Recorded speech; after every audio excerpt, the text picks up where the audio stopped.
Ya, kama wewe ni mfuatiliaji wa Bongo Star Search hususan katika msimu huu wa 11, tumeona baadhi ya matukio kama jamaa yule tunamuita Jeneza ambaye anaitwa Trillion, lakini pia kuna watu kama SHEDRACK, kuna watu kama ALFRED walikuwa wanafanya vizuri sana. Kila anapopanda jukwani lazima yes ziwe nyingi, anakuwa anapata kula nyingi kutoka kwa majaji.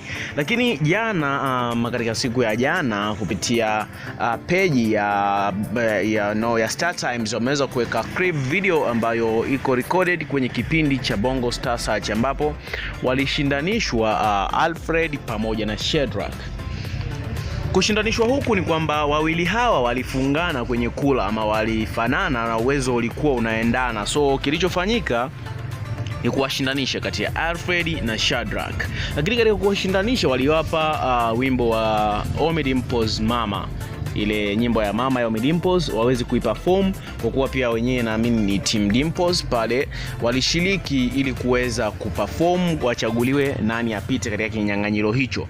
Lakini alianza SHEDRACK kwa kuperform nyimbo hiyo, alionyesha uwezo mkubwa sana, lakini sijajua ni kwa nini, kutokana na ile performance yake ilikuwa ni nzuri, lakini pia huenda kutokana na ile database ya nyuma ama ile history ya nyuma ya SHEDRACK ya ALFRED alivyokuwa anafanya vizuri kumshinda SHEDRACK, ambaye SHEDRACK naye aliperform vizuri sana, alikuwa wa kwanza, halafu mara ya pili ama aliyefuatia wa pili alikuwa ni ALFRED, naye aliperform japo ilionekana zaidi kwamba SHEDRACK alikuwa vizuri zaidi.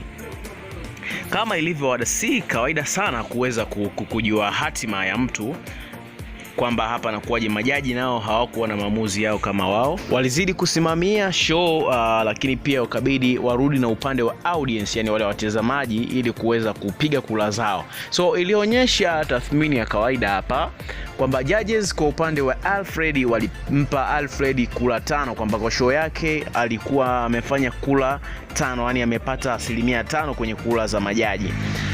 Kama amepata kula 5 ama 5% za kazi yake aliyoifanya jukwani, lakini pia kwa upande wa audience ama wale watazamaji wa pale ndani walimpigia kula 39. Na hivyo tukija katika upande wa SHEDRACK, kwa upande wa majaji walimpa kula 15, kwamba show ilikuwa vizuri zaidi na kweli alitikisa.